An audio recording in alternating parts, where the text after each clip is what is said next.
Force Base in Ohio. I would like to relate about 3 different experiences, if you will, that relate to UFOs.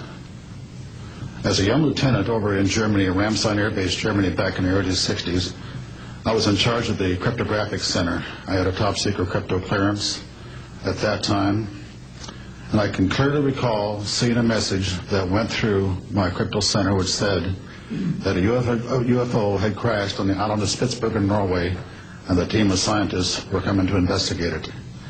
Going forward to the 1967 time frame, I was assigned to the 28th Air Division at Great Falls, Montana, and I was the officer in charge of the communications center there. Also, I was a top secret control officer for the division. I had a crypto account. I was an account custodian, and I also passed out nuclear launch authenticators. During that time, I can recall seeing a message come through that communications center which said, basically what Bob was just got through talking about, is that a UFO was seen near the missile silos and the missiles were deactivated.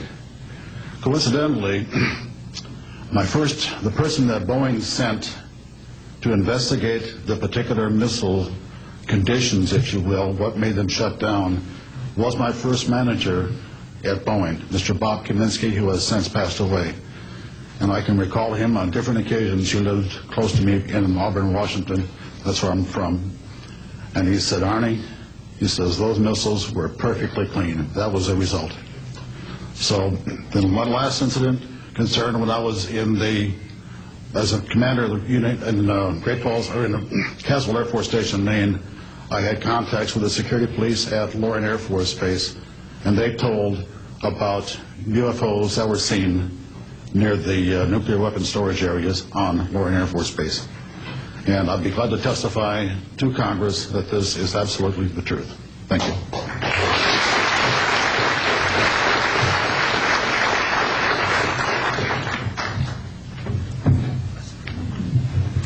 Good morning. My name is Harlan Bentley. During 1957 and 1959, I was a PFC in the United States Army, stationed north of Washington, D.C. on the Nike Ajax missile base close to Olney, Maryland. In May, this month in 1958, about 6 a.m., I heard a noise outside that sounded like a pulsating transformer. I sat up in my bunk. I looked out the window. I saw a craft heading for the ground and crashed. Pieces broke off of that craft, immediately took off again. So there's a lot more to that story, but I've got to speed this up. Now, the next night, I was on radar duty. I get a call from the Gaithersburg missile base. He says, hey, I got 12 to 15 UFOs outside, 50 to 100 feet above me.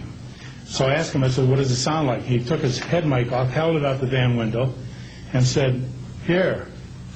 And the same sound I heard the previous morning, except a lot more of them. So my radar was on standby, so I immediately turned it on and got the blip just outside the ground clutter. I marked it on my radar screen. And then for a few minutes later, all of a sudden they took off. As they took off, the sweep came around, hit the blip. When it came around, it hit it again. That blip was 2/3 the way off my radar scope.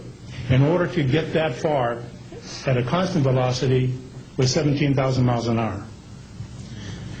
That was my first incident. 10 years later, by this time I received a Bachelor of Science degree in electrical engineering, and I was working in California.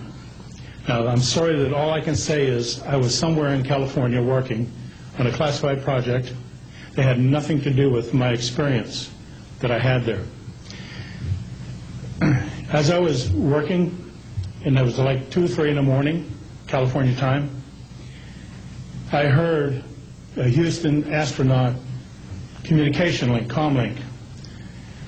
I didn't pay much attention to it until I heard the word bogey. Of course, my ears picked up immediately. An unidentified flying object of some sort, whether it's a craft, meteorite, or whatever, was on a collision course with that module going to loop around the moon.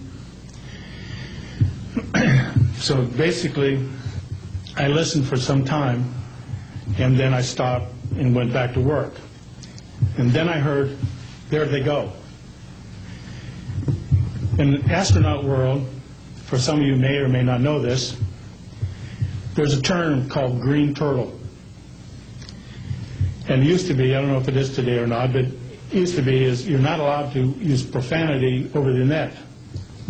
And the first person that does that, whoever hears it first and says green turtle, that astronaut's got to buy that man and his entire family a dinner at the most expensive place at Cape Canaveral. Well, to end this real quick, one of them said, damn. They went off, the UFOs took off. He says, damn, that was fast. And somebody yelled, green turtle. And then he said another word, a synonym to crap. And then somebody else yelled, green turtle.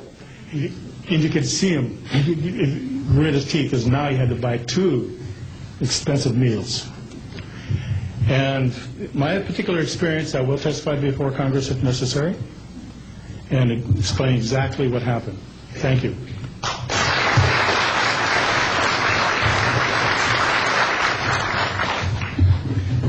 My name is John Maynard. I'm a retired Army. I retired as Sergeant First Class. My entire year, 21 years of service, I held a top secret clearance. Compartmentalized at times to as high as TK, Omni, Crypto, and others. I had access to very, very sensitive documents. My testimony is basically two-pronged. One, I retired from DIA in 1980.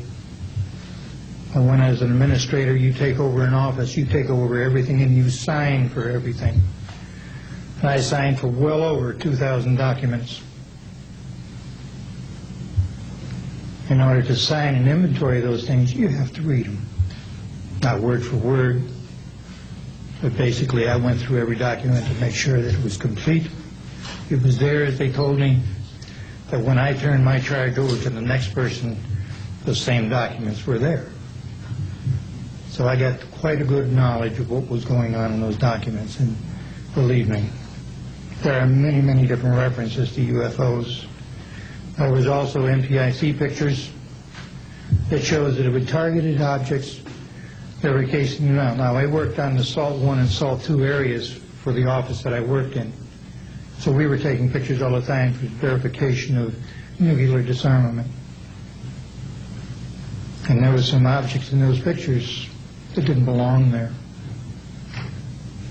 The second prong to this whole thing is that a lot of people talk about conspiracies over a shadow government.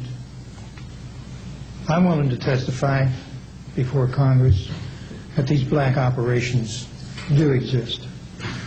I nearly became part of it. But I saw the light, I think. Or was it? And I got out. And that's it. We have to disclose what we know.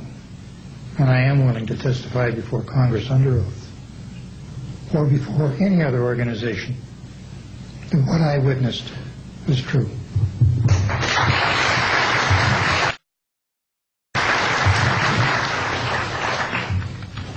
Good morning. My name is Carl Wolf, and I was a precision electronics photographic repairman with a top secret crypto clearance in the United States Air Force. I was stationed at Langley Air Force Base in Virginia. In 1965, in mid-1965, I was loaned to the Lunar Orbiter Project at NASA on Langley Field. Dr. Colley was in charge of that project. They had problems with a piece of electronic equipment that was bottlenecking their production of photographs. I went to the facility, and when I walked into the facility, there were scientists from all over the world. I was stunned, actually, to see people at a NASA project